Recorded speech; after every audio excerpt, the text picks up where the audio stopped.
Hi guys, Barry here, A&B Hot Rods, on a camera again, myself, out in the shop.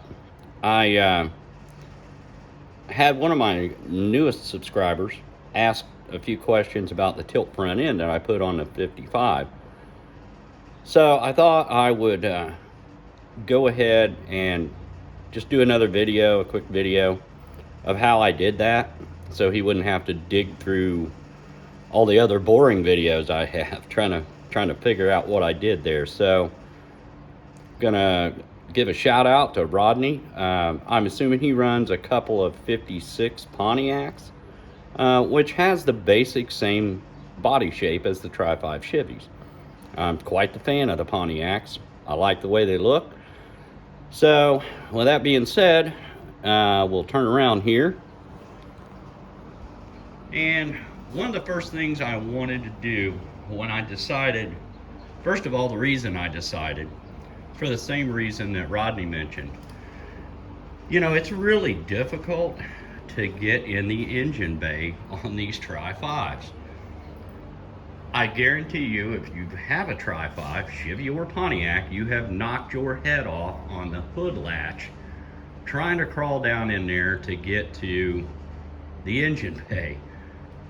And with me being older, Rodney mentioned he was older, I'm short, he's short, that's a problem. So I decided, after I'd knocked my head off 4 or 5 times, pretty good, I decided to go ahead and do the tilt front end. I wanted that, originally I talked myself out of it, but I wanted to keep my body lines.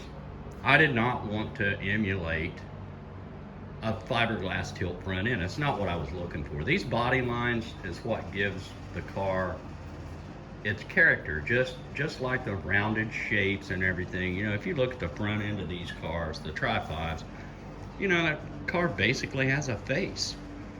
You know, they've got character, and it's because of the body lines and the shapes that they used. And a 56 Pontiac's really close to a 55 or 56 Chevy. So I cut my front fenders, let me go the other side. I cut my front fenders in a way that I could hide that cut. And Rodney's Pontiacs has basically, you know, he's got a chrome strip going down through here. A little bit different than my 55, but there's still a chrome strip. So when I put that chrome strip on, it hides this horizontal cut. So you'll never see it. The only thing you'll ever see is this cut right here. So let me tilt this up and I'll give you a little more detail. Again, the reason I did this, I'll show you here in a minute.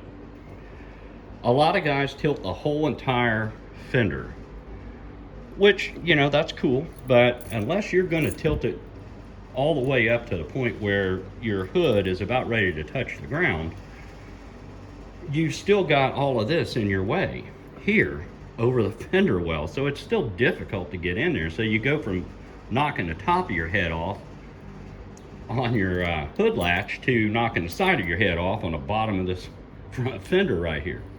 So I'll show you how much room I've got. We'll tilt this up real quick. And I use linear actuators for a reason. One, I'm lazy, and two, they also hold this hood in place, or this front end in place. We'll tilt it right to there.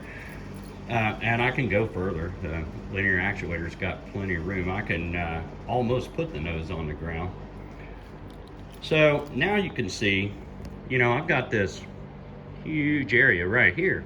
I can literally get in here and sit down, which I've done, sit down on the front tire and change my spark plugs. So, you know, working on a car now is so much easier than it was before.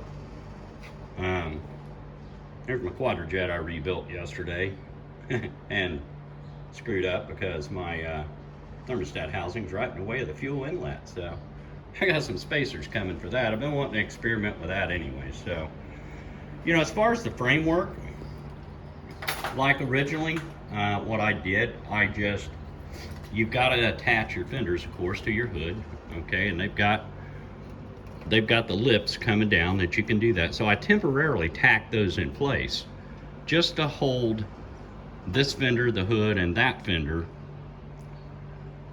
in place. And then I built this here out of tubing. And the key to that, there's no right or wrong way to do it, but you need something to give it rigidity, because you can't just weld your fenders to your hood. It's not going to be very rigid. It's going to move around. It's going to pop and crack. So you need some kind of support to help hold all that in place. And I did that with this round tubing. I think it's 1-inch tubing. And you want to triangulate. Those triangles is what gives it its rigidity, its strength. So I could not run one here. I wanted to, but I could not because of my brake master cylinder. It would have hit that. So I skipped this here. And it doesn't seem to matter. It's plenty rigid. I ran this here because you don't want your front fender just flapping out there in a breeze like I covered on another video. This piece here is solely to mount the linear actuator, and it's mounted down there to the frame. Down here, very simple, just a trailer connector.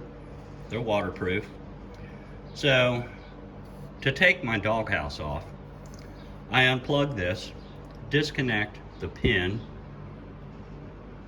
on my linear actuators, and pull these two hinge pins, one here, one on the other side.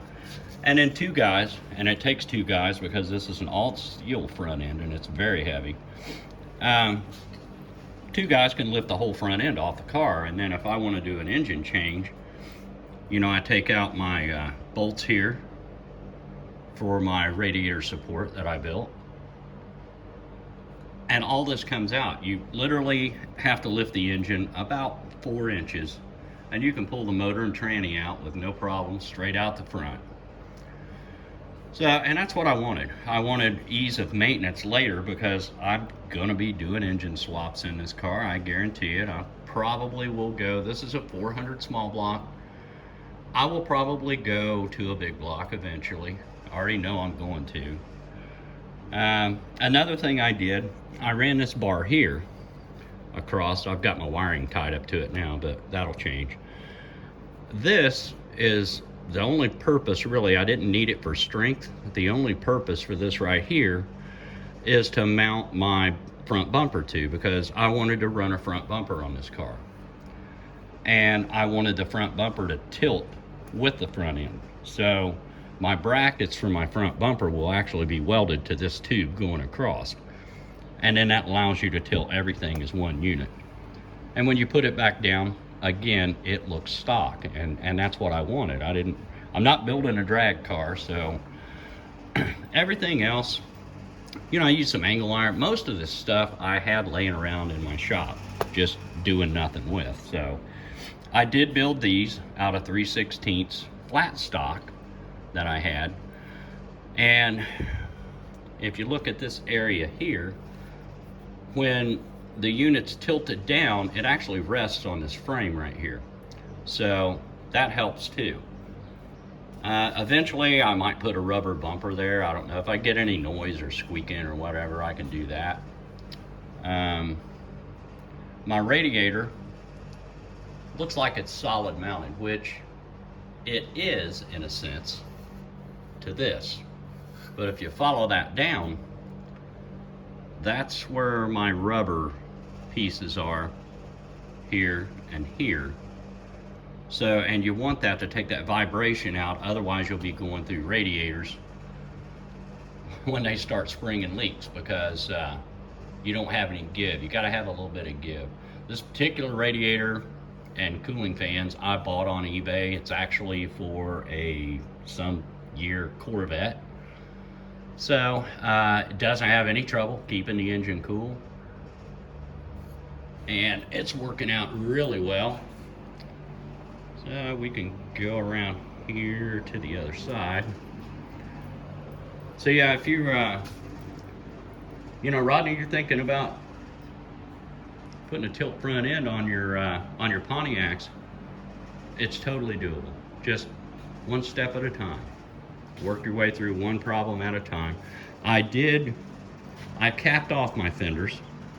Like, the first thing I did was just cut it out, but they flop all over the place, and you don't want that. So you want to cap those off, and you want to cap off down here. So, that gives it, that is strong. If you don't do that, that's going to flop around right there.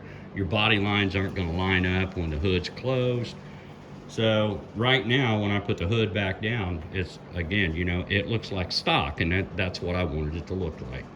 And you can see this side is identical to the other side. Again, my safety chains in case the linear actuators gave out. But, with those, originally when I first started, I didn't have those. I was raising and lowering this by hand. And again, it's heavy because it's all steel. But I didn't want the fiberglass front end. It's just not what I wanted. And my fenders were perfectly fine. But after I got them, I realized they would actually hold the hood, the whole front end, down in place.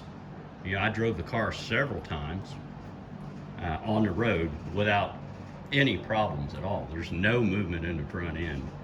So these linear actuators, I can't remember, I got them on eBay, but I can't remember like the part number of them. I'm sure I have it somewhere, because I kept debating on how big of a cylinder I needed.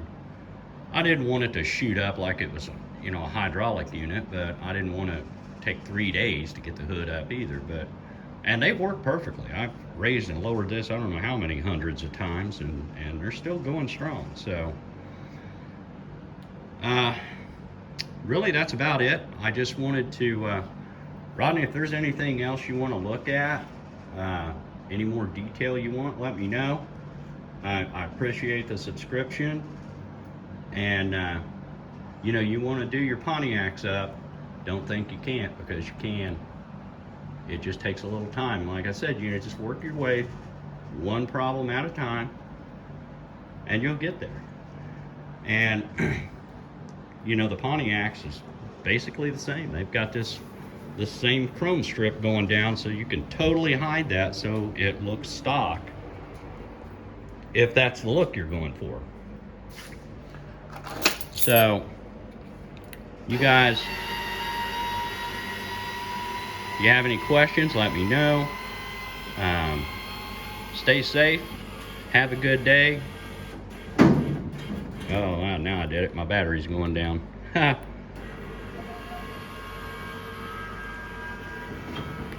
There we go. So, when the battery gets low, it does that. Kind of bunny hops. Stay safe. Have a good day. We'll talk at you later.